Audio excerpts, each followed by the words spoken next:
चलिए, हाय, good morning. Audit chapter 11 का audio record कर रहा हूँ। जी, ऑडियो मैं अपने पीपीटी से रिकॉर्ड कर रहा हूँ। इन केस आप अगर इस ऑडियो को सुन रहे हैं, इन केस आपके पास पीपीटी का एक्सेस नहीं है, सो एज सच कोई इशू नहीं है। आप इसको अपनी बुक से भी रेफ़र कर सकते हो। चलिए, chapter 11, ethics and terms of audit engagement. चलिए, सबसे पहली बात, कुछ बातें पहले क्लियर करते हैं कि सर मॉरल वैल्यूज़ क्या होती हैं और एथिकल वैल्यूज़ क्या होती हैं, या उससे भी पहले एक चीज़ क्लियर करते हैं कि सर इन दोनों की ज़रूरत क्या है। देखिए, हमने चैप्टर 1 में, ऑडिट के चैप्टर 1 में एक पढ़ा था एश्योरेंस सर्विसेज। सर चैप्टर 1 में हमने पढ़ा था assurance services, chartered accountant assurance services देता है। सर उससे क्या होता है, उससे कॉन्फिडेंस ऑफ इंटेंडेड यूजर्स बढ़ता है। सर एश्योरेंस सर्विसेज की एग्जाम्पल ऑडिटिंग, रिव्यू, ये सारे एग्जाम्पल हैं। अब सोचिए, एक ऑडिटर के रिपोर्ट के बेसिस पे, एक ऑडिटर के कंक्लूजन के बेसिस पे कितने सारे इंटेंडेड यूजर्स अपना डिसीजन लेते हैं और अपना हार्ड अर्न मनी लगाते हैं कंपनी में। मान लीजिए अगर सीए ने अपना काम नेग्लिजेंटली किया तो इन्वेस्टर को अच्छा खासा नुकसान हो सकता है। इसी वजह से एक प्रैक्टिशनर के एक्शंस पे कंट्रोल करना ज़रूरी है। वो कंट्रोल दो तरीके से हो पाता है, एक प्रैक्टिशनर के खुद के मॉरल वैल्यूज़ और एक एथिकल वैल्यूज़। एक्शंस पे कंट्रोल दो तरीके से किया जा सकता है, एक मॉरल वैल्यूज़ जो हमारे अपने खुद के होते हैं, एक एथिकल वैल्यूज़। यहाँ से क्वेश्चन अराइज होता है कि सर दोनों में डिफरेंस क्या है, मॉरल वैल्यूज़ में और एथिकल वैल्यूज़ में। देखिए, मॉरल वैल्यूज़ सब्जेक्टिव है, मतलब पर्सन टू पर्सन वैरी करती है। मेरा मॉरल वैल्यूज़, आपकी मॉरल वैल्यूज़ अलग हो सकते हैं। एथिकल वैल्यूज़ सर ये ऑब्जेक्टिव इन नेचर है। एथिकल वैल्यूज़ का मतलब क्या होता है कि हमें अपने इंस्टीट्यूट के इस रूल्स के हिसाब से काम करना है, हमें अपने प्रोफेशन के इस रूल्स के हिसाब से काम करना है। तो ये ऑब्जेक्टिव इन नेचर है, एक यूनानिमिटी सर्व करता है कि सब लोग को इसी दायरे में काम करना है। एक यूनानिमिटी, एक होता है ना कॉमन पर्पस, इसी वजह से इसको ऑब्जेक्टिव इन नेचर बोलते हैं। दूसरा डिफरेंस क्या है कि मॉरल वैल्यूज़ डिपेंड करता है हमारे अपब्रिंगिंग पे, और एथिकल वैल्यूज़ डिपेंड करता है हमारे प्रोफेशन पे। ICAI का एथिकल वैल्यूज़ अलग है, एक डॉक्टर्स का एथिकल वैल्यूज़ अलग है, लॉयर्स का एथिकल वैल्यूज़ अलग है। सबका एथिकल वैल्यूज़ अलग होता है। चलिए, मैंने आपको क्लियर कर दिया कि पहले तो मॉरल और एथिकल वैल्यूज़ की ज़रूरत क्या है, दोनों में डिफरेंस क्या है। अच्छा, अब कुछ बातें जो आपको एक्सट्रीमली ध्यान में रखनी है, वो क्या है। इस चैप्टर में ध्यान रखिएगा, चार्टर्ड अकाउंटेंट को हम लोग रेफ़र करते हैं एज प्रोफेशनल अकाउंटेंट। ध्यान रखिएगा, इस वाले चैप्टर में हम लोग चार्टर्ड अकाउंटेंट को रेफ़र करते हैं एज प्रोफेशनल अकाउंटेंट।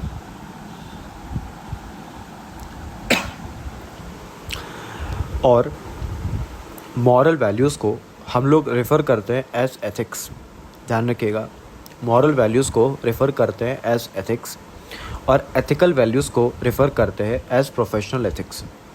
फिर से, मॉरल वैल्यूज़ को रेफ़र करते हैं एज एथिक्स और एथिकल वैल्यूज़ को रेफ़र करते हैं as professional ethics. Moral values को हम लोग प्रिंसिपल बेस्ड अप्रोच भी बोलते हैं, मॉरल वैल्यूज़ को हम लोग प्रिंसिपल बेस्ड अप्रोच भी बोलते हैं, लेकिन एथिकल वैल्यूज़ को हम लोग रूल बेस्ड अप्रोच बोलते हैं। ठीक है, तो अब अगर बात करें कि दोनों में सर कौन सी ऐसी चीज़ है जो आप हर सिचुएशन पे अप्लाई कर सकते हो, वो है आप अपने अंदर की आवाज़। सर कभी कभी ऐसी सिचुएशन आ जाती है कि जिसके लिए कोई रूल फ्रेम नहीं है, कोई पॉलिसीज़ फ्रेम नहीं है। ऐसे केस में आप अपने मन की आवाज़ सुनते हो, आप अपने अंदर की आवाज़ सुनते हो, आप अपने मॉरल वैल्यूज़ की बातें सुनते हो। तो ध्यान रखिएगा, एथिकल वैल्यूज़ हर सिचुएशन पे नहीं लग सकता है। तो लाइफ में कुछ सिचुएशन ऐसी भी आती है जहाँ पे आपको अपने इनर सोल की बातें सुननी पड़ती है। तो ध्यान रखिएगा, मॉरल वैल्यूज़ एक ऐसी चीज़ है जो आप हर सिचुएशन पे अप्लाई कर सकते हो। बुक का कंटेंट अगर रीड करूँ तो मीनिंग ऑफ एथिक्स क्या है, अ स्टेट ऑफ माइंड। ध्यान रखिएगा, अगर सिर्फ एथिक्स लिखा है तो मॉरल वैल्यूज़ की बात कर रहा है, और अगर प्रोफेशनल एथिक्स लिखा है तो वो एथिकल वैल्यूज़ की बात कर रहा है। Ethics means moral principles which governs a person's behaviour.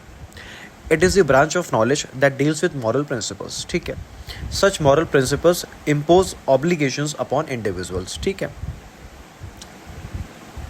अब सर एक प्रोफेशनल एथिक्स की हमें ज़रूरत क्यों है? देखिए, जैसे मैंने आपको पहले ही बताया कि यूज़र्स हमारे सर्विसेज पे ट्रस्ट करते हैं, यूज़र्स हमारे रिपोर्ट के बेसिस पे जजमेंट लेते हैं, डिसीजन लेते हैं। तो सीए चाहे वो प्रैक्टिस में हो चाहे वो सर्विस में हो, उसे एथिकल वैल्यूज़ को फॉलो करना पड़ेगा, प्रोफेशनल एथिक्स को फॉलो करना पड़ेगा।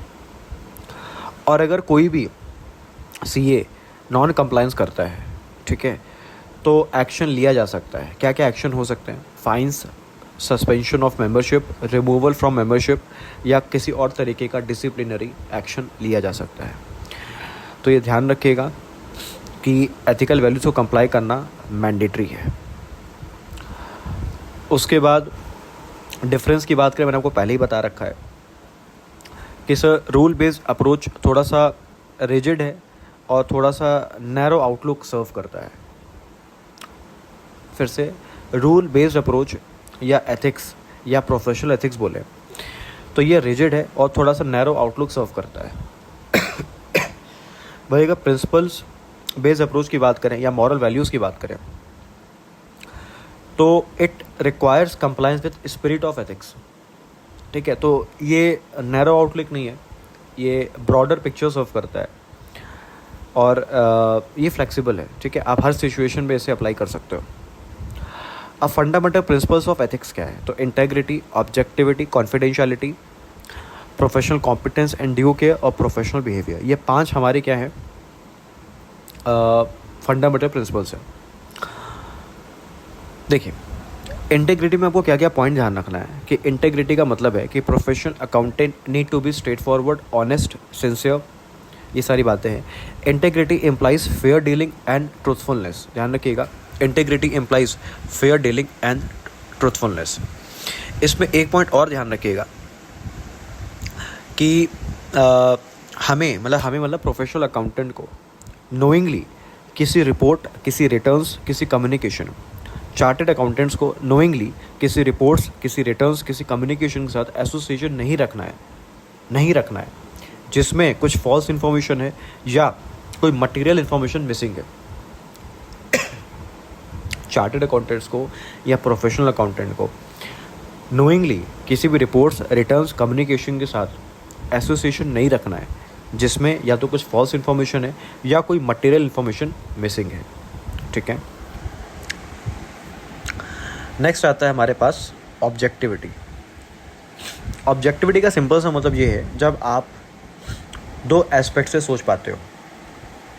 जीएसटी आया तो जीएसटी आने के क्या फ़ायदे हैं, क्या नुकसान है, इसको बोलते हैं ऑब्जेक्टिविटी। जब आप किसी एक मुद्दे पे दोनों तरीके से सोच पाते हो तब हम लोग बोलते हैं ऑब्जेक्टिविटी।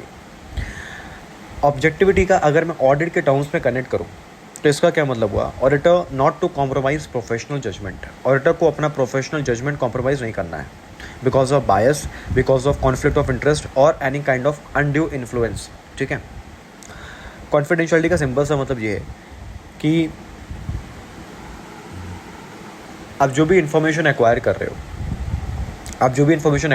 हो, ठीक है, क्लाइंट से, वो आपको कॉन्फिडेंशियल रखना है। ठीक है, मतलब एक सिक्रेसी मेंटेन करके चलनी है। ठीक है, कॉन्फिडेंशियलिटी मेंटेन करना है और एक सिक्रेसी मेंटेन करके चलनी है। उसके बाद professional competence and due care क्या है? देखिए, सबसे पहली बात ये है, प्रोफेशनल कॉम्पिटेंस का मतलब क्या है कि हमारे पास वो रिक्विजिट नॉलेज और स्किल्स होनी चाहिए। ठीक है, और अगर आपके पास स्किल, नॉलेज इन केस नहीं है तो आप उसको अटेन करो। ठीक है, उसको अटेन करो। ड्यू केयर का क्या मतलब है? आप अपना काम डिलीजेंटली करो। ठीक है, केयरफुली एक्ट करो, थरली एक्ट करो। ठीक है, अपना काम रिस्पॉन्सिबल वे में करो। प्रोफेशनल बिहेवियर का सिंपल सा मतलब ये है कि हमें लॉज एंड रेगुलेशंस को कंप्लाई करना है और हमें ऐसा कुछ भी नहीं करना है जिससे डिसरेप्यूट पहुँचे। किसको? हमारे प्रोफेशन को, हमारे इंस्टीट्यूट को। हमें ऐसा कुछ भी काम नहीं करना है जिससे डिसरेप्यूट पहुँचे या डिसक्रेडिट पहुँचे हमारे प्रोफेशन को, हमारे इंस्टीट्यूट को। नेक्स्ट है इंडिपेंडेंस ऑफ ऑडिटर। ये तो हम लोग चैप्टर 1 से पढ़ते आ रहे हैं। कि ऑडिटर को इंडिपेंडेंट होना ज़रूरी है, क्योंकि अगर ऑडिटर इंडिपेंडेंट नहीं होगा तो ऑब्वियसली उसकी रिपोर्ट पे कोई रिलाई नहीं कर पाएगा। तो ये सारे एसेंशियल कैरेक्टरिस्टिक्स हैं। इंडिपेंडेंस का सिंपली मतलब ये होता है कि judgement of a person is not subordinate to the wishes और डायरेक्शन ऑफ अनदर पर्सन। मतलब एक चार्टर्ड अकाउंटेंट का जजमेंट किसी और के विश और डायरेक्शन के हिसाब से नहीं होना चाहिए, ठीक है। उसके बाद इंडिपेंडेंस दो तरीके से होती है, एक होता है इंडिपेंडेंस ऑफ माइंड, एक होता है independence in appearance. Independence of mind का क्या मतलब है कि आप मेंटली, मानसिक रूप से आप इंडिपेंडेंट हो। आप मानसिक रूप से इंडिपेंडेंट हो मतलब आप अपना प्रोफेशनल जजमेंट फ्रीली एक्सरसाइज कर पा रहे हो without any influence. Independence in appearance का क्या मतलब है कि आप हो सकता है मानसिक रूप से इंडिपेंडेंट हो, बट आपका इंडिपेंडेंस दिखना भी चाहिए, आपका इंडिपेंडेंस दिखना भी चाहिए। सर इसका एग्जांपल से सपोज मैं अपने फादर इन लॉ की कंपनी की ऑडिट कर रहा हूँ। मैं अपने मेंटल लेवल पे मैं इंडिपेंडेंट हूँ, ठीक है। मैं अपना प्रोफेशनल जजमेंट एक्सरसाइज कर रहा हूँ, मैं ऑब्वियसली कोई इन्फ्लुएंस में काम नहीं कर रहा हूँ, लेकिन फिर भी अगर यूज़र्स को पता चला कि ये तो इनके फादर इन लॉ की कंपनी है, तो ऑब्वियसली वो आपकी रिपोर्ट पे 1% भी ट्रस्ट नहीं रखेंगे। तो इंडिपेंडेंस दिखना भी चाहिए। तो वही सारी चीज़ें हैं कि अगर आप किसी फैक्ट और सर्कमस्टांसेस को अवॉइड कर दोगे, ठीक है, जो सिग्निफिकेंट थे, तो उससे थर्ड पार्टी क्या कंक्लूड करेगी कि भाई आपकी इंटेग्रिटी, आपकी ऑब्जेक्टिविटी क्या थी, कॉम्प्रोमाइज़ थी। The avoidance of fact and circumstances that are so significant that a reasonable and informed third party could conclude that a firm or a member integrity, objectivity and escapism had been compromised। मतलब उसने जो काम किया है वो compromise वे में काम किया है। ऐसा कौन कंक्लूड करेगा? हमारे यूजर्स कंक्लूड करेंगे।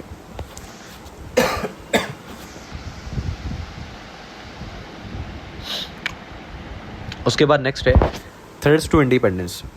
सर 5 तरीके से थ्रेड्स आता है: self interest threat, self review threat, advocacy threat, familiarity threat और इंटिमिडेशन थ्रेट। 1 बाय 1 समझा रहा हूँ इसको।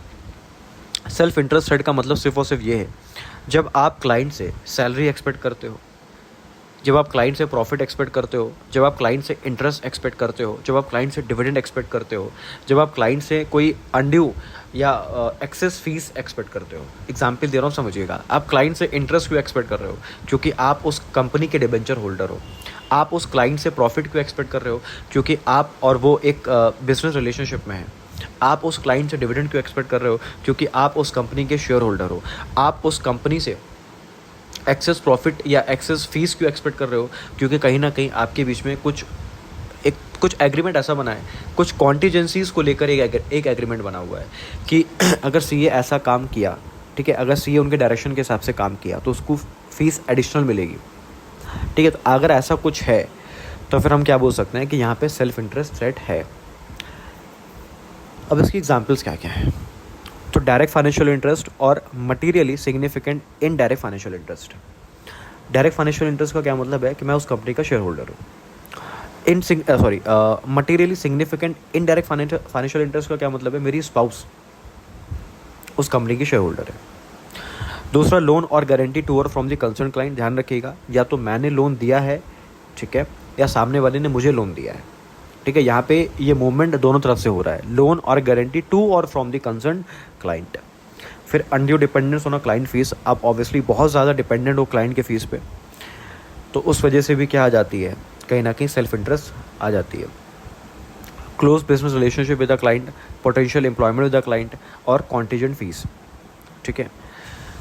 उसके बाद सेल्फ रिव्यू थ्रेट। इसका क्या मतलब होता है? देखिए, सेल्फ रिव्यू का मतलब ये होता है कि आप जब अपने ही काम को क्या कर रहे हो, रिव्यू कर रहे हो। आप जब अपने ही काम को रिव्यू कर रहे हो। इसका एग्जाम्पल मैं क्या था, मैं लास्ट ईयर कंपनी का डायरेक्टर था, ठीक है, और इस साल 1 अप्रैल को मैंने कंपनी को रिज़ाइन कर दिया और मैं अपनी इंडिपेंडेंट प्रैक्टिस कर रहा हूँ।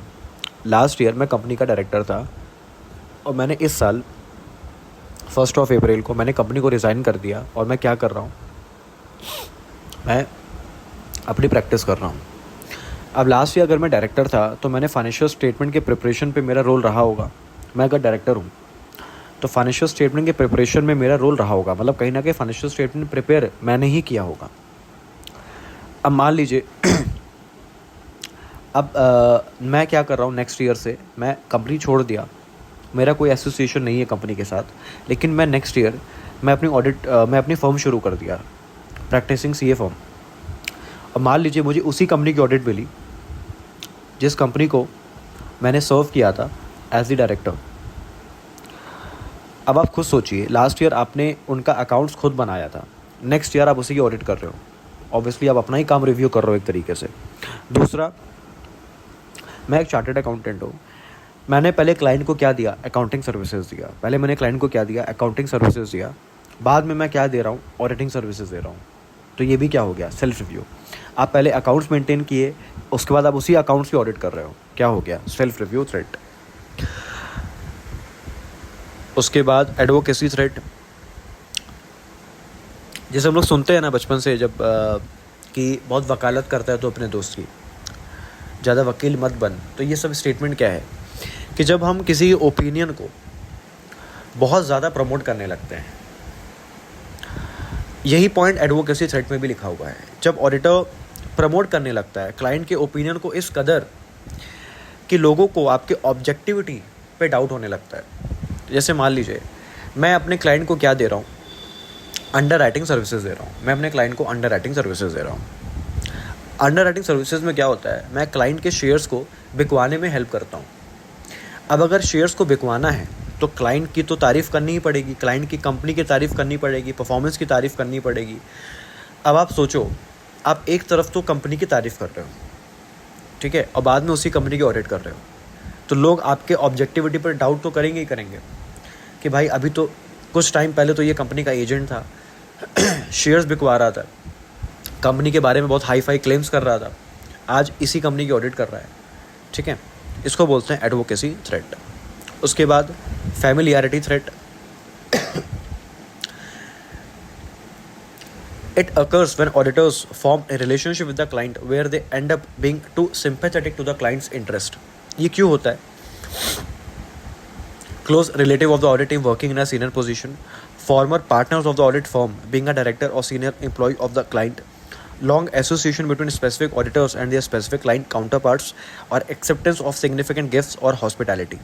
इसका पूरा क्रक्स क्या निकलता है? क्रक्स ये निकलता है कि जब मान लीजिए मेरा क्लाइंट है, मैं उसको पिछले 10 साल से सर्व कर रहा हूँ। अब आप सोचो, आप किसी को 10 साल से सर्व कर रहे हो, मतलब वो आपके ऑफिस पिछले 10 साल से आ रहा है, ठीक है। कहीं ना कहीं थोड़ा सा एक फ्रेंडली रिलेशन बनने लग जाता है, ठीक है। हम एक दूसरे के बर्थडेज़ पे, एनिवर्सरीज़ पे ज्वाइन करते हैं एक दूसरे को। धीरे धीरे फिर क्या होता है, फिर आपका कहीं ना कहीं प्रोफेशनल जजमेंट कॉम्प्रोमाइज़ होने लगता है, क्योंकि आप कहीं ना कहीं फिर आप एक फ्रेंडली रिलेशन में जा रहे हो। अब आप जब उस कंपनी की ऑडिट भी करोगे तो कहीं ना कहीं जो कमियां थोड़ी बहुत होंगी आप कॉम्प्रोमाइज़ कर लोगे उसके साथ। इसको बोलते हैं फैमिलियरिटी थ्रेट। इंटिमिडेशन थ्रेट क्या होता है? जब ऑडिटर को अपना काम करने से रोका जाता है, जब ऑडिटर को अपना काम करने से रोका जाता है। जैसे ऑडिटर को धमकी दी जाती है कि आप ये एरिया चेक नहीं कर सकते, वो एरिया चेक नहीं कर सकते, ठीक है। ऑडिटर को धमकी दी जाती है कि अगर आप हमारे हिसाब से काम नहीं करोगे, हम आपको लिटिगेशन में डाल देंगे, झूठे झूठे केसेस में फंसा देंगे आपको, ठीक है। तो it occurs when auditors are deterred from acting objectively with an adequate degree of professional escapism, ठीक है। जब हमें रोका जाता है, डिटर्ड, प्रिवेंट किया जाता है फ्रॉम एक्टिंग ऑब्जेक्टिवली। उसके बाद क्या क्या सेफ गार्ड्स हैं, सेफ गार्ड्स टू इंडिपेंडेंस। सबसे पहला, आप कोई भी काम लो, सबसे पहले कॉन्शियसली, डेलिबरेटली चेक कर लो कि कोई थ्रेट तो इन्वॉल्व नहीं है इस काम में। दूसरा, अगर काम में थ्रेट है, कौन सा थ्रेट? थ्रेट टू इंडिपेंडेंस, तो वैसा काम आप लो मत। या अगर काम लेना भी है तो कोशिश करो थ्रेट को एलिमिनेट करने की, कोशिश आप करो थ्रेट को एलिमिनेट करने की, या कोई सेफ गार्ड्स लगा दो।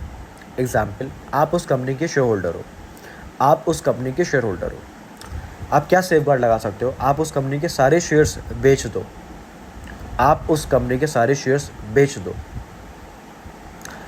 तो ऑब्वियसली आप क्या कर सकते हो? आप सेफगार्ड्स लगा सकते हो।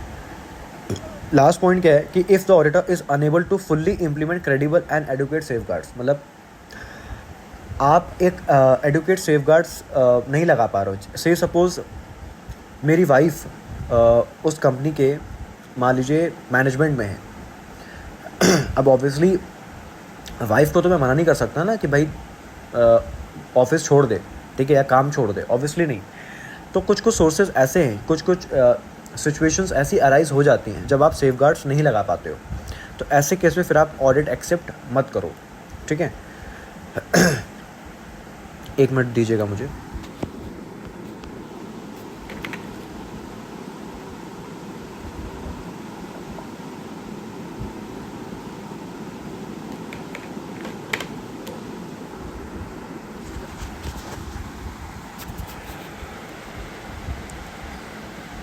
ठीक है, नेक्स्ट टॉपिक आता है प्रोफेशनल स्केप्टिज्म।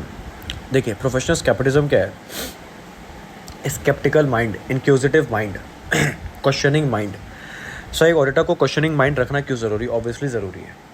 अगर वो क्वेश्चंस नहीं पूछेगा तो ऑब्वियसली उसको अंडरस्टैंडिंग कैसे होगी क्लाइंट की, उसको अपने एविडेंस पे कॉन्फिडेंस कैसे आएगा। लेकिन कुछ कुछ एरियाज़ ऐसे हैं जहाँ पे ऑडिटर को ज़्यादा अलर्ट होना पड़ता है। सर वो कौन कौन से एरियाज़ हैं? जब एक एविडेंस दूसरे एविडेंस से क्या कर रहा है? कॉन्ट्राडिक्ट कर रहा है। दूसरा, आपको कुछ ऐसी इन्फॉर्मेशन मिली जो क्वेश्चन मार्क डाल रही है on the reliability of document. तीसरा पॉइंट, कंडीशंस जो इंडिकेट कर रही है पॉसिबिलिटी ऑफ फ्रॉड, कंडीशंस जो इंडिकेट कर रही है possibility of fraud. Last case, मान लीजिए किसी स्टैंडर्ड में लिखा हुआ है कि आपको ये एरिया चेक करना है, तो आप सिर्फ इंक्वायरीज कर लो, ऑब्जर्वेशन कर लो, सफिशिएंट है। बट जब ऑडिटर प्रैक्टिकली गया उस एरिया को चेक करना है तो उसको लगा कि नहीं भाई, यहाँ पे इंक्वायरी ऑब्जर्वेशन से काम नहीं चलेगा, हमें इंस्पेक्शन भी करना पड़ेगा, हमें एनालिटिकल प्रोसीजर्स भी लगाना पड़ेगा, हमें रीपरफॉर्मेंस भी करना पड़ेगा, हमें अर्थमेटिकल एक्यूरेसी भी देखना पड़ेगा। तो ऑब्वियसली अब ये एरिया क्या हो गया, फिर मेरे लिए ज़्यादा रिस्की हो गया, हमें ज़्यादा अलर्ट रहना पड़ेगा। उसके बाद अगर हम अलर्ट हैं, हम ज़्यादा प्रोफेशनल कैपिटलिज्म मेंटेन कर रहे हैं, तो हमारा कौन कौन सा रिस्क कम हो जाएगा? पहली बात तो ओवरलुकिंग अनयूजुअल सर्कमस्टांसेस, वो कम हो जाएगा। Over generalising when drawing conclusions, वो कम हो जाएगा। Using inappropriate assumptions in determining nature timing extent, वो मेरा कम हो जाएगा। ओवरलुकिंग का क्या मतलब है? ऊपर ऊपर से देखना। जब आप अलर्ट हो तो ऑब्वियसली आप चीज़ों को ऊपर ऊपर से नहीं देखोगे, आप थरली अच्छे से डिटेल चेकिंग करोगे। ओवर जनरलाइजिंग का क्या मतलब है? आप पुराने जजमेंट्स को मान लीजिए जैसे मान लीजिए आपने लास्ट ईयर को चेकिंग किया, आपने लास्ट ईयर को चेकिंग किया और कुछ आपको मिस स्टेटमेंट्स मिली, लेकिन मिस स्टेटमेंट्स का रीज़न था एरर, ठीक है, मिस स्टेटमेंट का रीज़न था एरर। मान लीजिए आपको इस साल भी मिस स्टेटमेंट्स मिली, तो आप ये नहीं कह सकते हो कि अरे लास्ट ईयर तो एरर ही था ना, इस साल भी एरर ही होगा। नहीं, मिस स्टेटमेंट्स एरर की वजह से भी अराइज हो सकती है, फ्रॉड की वजह से भी अराइज हो सकती है। तो आपको हमेशा अलर्ट रहना पड़ेगा। तो अगर आप अलर्ट हो तो आप चीज़ों को ओवर जनरलाइज नहीं करोगे, अरे यार लास्ट ईयर तो एरर ही था ना, इस साल भी एरर ही होगा। नहीं, आप चीज़ों को ओवर जनरलाइज नहीं करोगे, ध्यान रखिएगा। उसके बाद ऑडिट एंगेजमेंट। हाँ ऑब्वियसली देखिए, एंगेजमेंट लेटर कौन इशू करता है? ऑडिटर। और अपॉइंटमेंट लेटर कौन इशू करता है? क्लाइंट। सर एंगेजमेंट लेटर में क्या क्या बातें होती हैं? तो objective and scope of audit, responsibilities of auditor, responsibility of management, identification of FRF, ठीक है। और उसके बाद एक तरीके से reference to the expected form and content of report, ठीक है। ये 5 बातें होती हैं। नेक्स्ट है स्टैंडर्ड हमारा ऐसे 210, ठीक है, agree in the terms of engagement. So इसमें सबसे पहला ऑडिटर क्या करेगा? प्री कंडीशंस चेक करेगा कि प्री कंडीशंस प्रेजेंट है कि नहीं है, और कंफर्म करेगा कि कॉमन अंडरस्टैंडिंग है कि नहीं है। सर ऐसे 210 का पर्पस क्या है? बेसिकली ये कॉमन अंडरस्टैंडिंग रहे। पहले क्या होता था? पहले लिखित में काम बहुत कम होता था। पहले क्लाइंट बोलता था ऑडिट करनी है, हम ऑडिट करने पहुंच जाते थे। पता चला हमने ऑडिट पूरी कर भी ली, और हमने कौन सी ऑडिट की? स्टार्ट ऑडिट की। क्लाइंट बोलता है अरे टैक्स ऑडिट करना था। तो ये मिसअंडरस्टैंडिंग हो जाती है। तो ये मिसअंडरस्टैंडिंग ना हो, एक कॉमन एग्रीमेंट रहे, एक कॉमन अंडरस्टैंडिंग हो, इस वजह से टर्म्स ऑफ एंगेजमेंट बनाई जाती है। अब ऑडिटर को सोचना पड़ेगा कि उसको क्लाइंट को एक्सेप्ट करना है कि नहीं करना है, ऑडिट को एक्सेप्ट करना है कि नहीं करना है। 2 बातें हैं, पहला चेक करेगा प्री कंडीशंस प्रेजेंट है कि नहीं, दूसरा कॉमन अंडरस्टैंडिंग है कि नहीं है। अब प्री कंडीशंस क्या होती है? सबसे पहला, क्या मैनेजमेंट जो एफआरएफ लगा रहा है in the preparation of financial statement, क्या वो एक्सेप्टेबल है? मैनेजमेंट जो एफआरएफ लगा रहा है in the preparation of financial statement, वो एक्सेप्टेबल है कि नहीं है। और दूसरा, premise, agreement of premise on which an audit is conducted. क्या आपस में आप मेरी शर्तों को मानने को तैयार हो क्या? आप मेरी शर्तों को मानने को तैयार हो क्या? अगर ये दो बातें हैं, आपका FRF एक्सेप्टेबल है, और दूसरा मैं जिस प्रेमाइस में ऑडिट करने वाला हूँ क्या आप उससे एग्रीड हो, ठीक है? अगर ये दो बातें हैं तभी मैं ऑडिट एक्सेप्ट करूँगा और कंटिन्यू करूँगा, नहीं तो मैं नहीं करूँगा। अब क्या क्या प्रेमाइस है? तो सबसे पहला यही है कि हम एक एग्रीमेंट ले लेंगे मैनेजमेंट से कि भाई मैनेजमेंट तो एक्नॉलेज करता है और अपनी रिस्पॉन्सिबिलिटी को समझता है regarding the preparation of financial statement, internal controls and to provide the auditor with all the access to the information, additional access to the information, और हमें अनरेस्ट्रिक्टेड एक्सेस आप दोगे to the person within the entity. देखिए, हम management से लिखवा लेंगे कि भाई तू एक्नॉलेज कर और अपनी रिस्पॉन्सिबिलिटी समझ for the preparation of financial statement, internal control, and आप हमें प्रोवाइड करोगे सारी इन्फॉर्मेशन का एक्सेस, एडिशनल इन्फॉर्मेशन का एक्सेस, और अनरेस्ट्रिक्टेड एक्सेस दोगे to person within the entity. उसके बाद फिर से अगर रिवाइज कराऊँ तो सर एंगेजमेंट लेटर में क्या क्या चीज़ें आती हैं? तो objective and scope of audit, responsibilities of the auditor, responsibilities of management, applicable FRF का आइडेंटिफिकेशन दे देंगे और रेफरेंस दे देंगे, फॉर्म एंड कंटेंट। उसके बाद अगर प्री कंडीशन प्रेजेंट नहीं है तो सिंपली हम ऑडिट एक्सेप्ट नहीं करेंगे। अगर प्री कंडीशन प्रेजेंट नहीं है तो हम ऑडिट एक्सेप्ट नहीं करेंगे, ठीक है? लेकिन अगर मान लीजिए लॉ एंड रेगुलेशन ने हमें इम्पोज किया है कि आपको ऑडिट एक्सेप्ट करनी है, तो ऑब्वियसली फिर आप ऑडिट एक्सेप्ट करोगे ही करोगे। जैसे मान लीजिए कोई स्पेशल ऑडिट है, तो ऐसे केस में फिर आपको ऑडिट एक्सेप्ट करना ही पड़ेगा, ठीक है? उसके बाद limitation on scope prior to audit. Audit accept करने से पहले ही आपके ऊपर क्या लगा दिया गया? लिमिटेशन लगा दिया गया। आपने ऑडिट एक्सेप्ट भी नहीं किया है, उसके पहले ही आपके ऊपर लिमिटेशन लगा दिया गया, तो ऑब्वियसली आप ऑडिट एक्सेप्ट नहीं करोगे ना। मान लीजिए आप मीटिंग के लिए गए और क्लाइंट आपको पहले ही बोल रहा है कि हम ये एरिया चेक नहीं करने देंगे, वो एरिया चेक नहीं करने देंगे, आप पहले ही मना कर दोगे, भाई साहब मेरे को ऑडिट करनी ही नहीं है, ठीक है?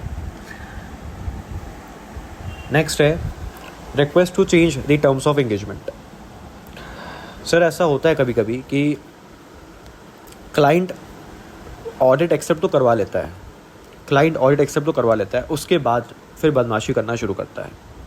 फिर क्लाइंट आपके पास आता है, बोलता है कि सर कुछ टर्म्स में चेंज करें क्या? तो ऐसा क्यों बोलता है? देखिए, पहले तो क्लाइंट एग्री करता है कि हम आपको सारी इन्फॉर्मेशन का एक्सेस देंगे। जब क्लाइंट की ऑडिट एक्सेप्ट कर ली, उसके बाद बोलता है सर हम इस इन्फॉर्मेशन का एक्सेस नहीं दे पाएंगे, उस इन्फॉर्मेशन का एक्सेस नहीं दे पाएंगे, सर आप ये एरिया चेक नहीं कर सकते। वो बोलता है कि सर एक फ्रेश टर्म्स बना लेते हैं कि आप यही एरिया चेक कर सकते हो, तो यही एरिया चेक नहीं कर सकते हो। अब आप खुद सोच के बताओ, क्या ऐसे टर्म्स को मैं एग्री करूँगा? डिपेंड करेगा। अच्छा, अब ऑडिटर के पास क्लाइंट ऐसा रिक्वेस्ट लेके क्यों जाएगा, या क्या क्या सिचुएशंस है? सबसे पहला चेंज इन सर्कमस्टांसेस, दूसरा अ मिसअंडरस्टैंडिंग, और तीसरा रेस्ट्रिक्शन ऑन द स्कोप। पहला चेंज इन सर्कमस्टांसेस, दूसरा मिसअंडरस्टैंडिंग, और तीसरा रेस्ट्रिक्शन। देखिए, पहला और दूसरा फिर भी रीज़नेबल है, तीसरा तो रीज़नेबल है ही नहीं, क्योंकि तीसरा बात कर रहा है रेस्ट्रिक्शन की। देखो, अगर क्लाइंट आपके ऊपर रेस्ट्रिक्शन लगा रहा है तो आप नए टर्म्स को एग्री नहीं करोगे।